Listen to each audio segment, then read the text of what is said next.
مرکزي بغلان ولسوالۍ کې د معلولینو ټولنې خپل کلنی راپور له نورو معلولینو سره شریک کړ.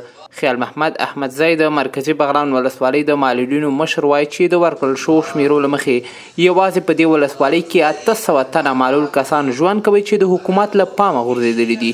احمدزی وایي چې په تیر یوه کال کې خپله د معلولینو ټولنې هڅې کړي چې یو شمېر معلولینو ته کارموندنه وکړي، خو نورو حکومتي ادارو یې د ژوند د ښه والي په برخه کې هیڅ هم نه دي کړي.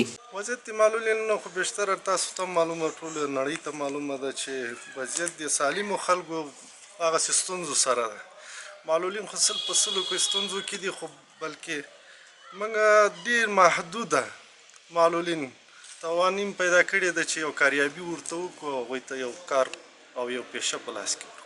د ورځ په ورځ تاسو ته بهتره معلومه ده چې معلول زیاتیږي، خو په هغه سروې کې موږ په تعداد د بیشتر له 800 نفرو سروې کړي.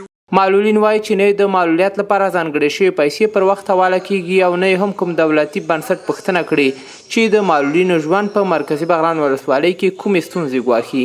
دوی وایي چې په تیرو 1800 کلونو کې ورسره کړې ژمنې یوه هم حکومت نه ده پوره کړې او په تش ډاګ یې پرېښي دي. حکومت هیچ توجه تا احسای معلولین تحول نکرد، حتی که در سال گذشته تقریبا در حدود 3.5 و 4,000 ورثه شهید بی حقوق، همین حقوق امتیازی که دولت برش میده مانده، 2,000 نفر هم معلول مانده، 1600 نفر ورثه شهید نظامی مانده. دیگه دولت تا هیچ دیگه رستات کدام توجهی خاص نکرده که به مشکل معلولین است، حتی به خاطر نمرات یا هیچ کدام توجهی دولت تا لیسی معلولین نشده. دلته تر اوسه پورې لا دولت دومره توجه معلولینو ته نه ده کړې.